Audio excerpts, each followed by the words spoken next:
Comme vous le savez, tous les Motsei Shabbat ont fait Havdalah.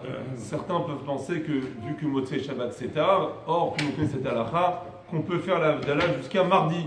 Donc pourquoi attendre jusqu'à 11h, des fois même 11h30 en été?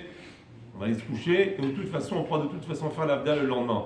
C'est pas évident du tout. Pourquoi? Parce que certains poskim, comme le Khatam Sofer, ils considèrent que ce qu'on peut faire encore la Havdalah jusqu'à mardi, c'est uniquement si on n'a pas fait exprès. Tout comme pour la Tfila, il y a une notion de tashlumin. Si quelqu'un a un cas de force majeure et n'a pas pu faire une Amida, la Tfila d'après va pouvoir faire deux Amidot pour pouvoir rattraper. C'est la même chose pour la Havdalah.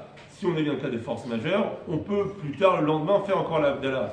Mais si on a fait exprès, on allait se coucher en se disant qu'on fera la Havdalah par la suite, d'après le Khatam Sofer, on ne peut pas compléter. D'après le Kaf HaChaim et le Ben Ishraï, de façon générale, il n'y a pas cette notion de faire la Havdalah jusqu'à mardi, c'est ou Motsei Shabbat, voire même le lendemain, et pas plus, comme ça, sans trancher à la Harav et Yosef, ou uniquement jusqu'à dimanche, on peut faire la Havdalah, et pas plus. Pour toutes ces raisons-là, mieux vaut pas jouer avec le feu, surtout que d'après le Rambam, la Havdalah c'est Minatora, et c'est pas simplement un jeu de mots du feu, il y a cette bracha de Moré Moesh qu'on ne peut faire que Motsei Shabbat, et Bohem Nevesamim qu'on peut faire que Motsei Shabbat. Et donc on s'efforcera au maximum de faire la Havdalah Motsei Shabbat. Motsei Yom Tov maintenant.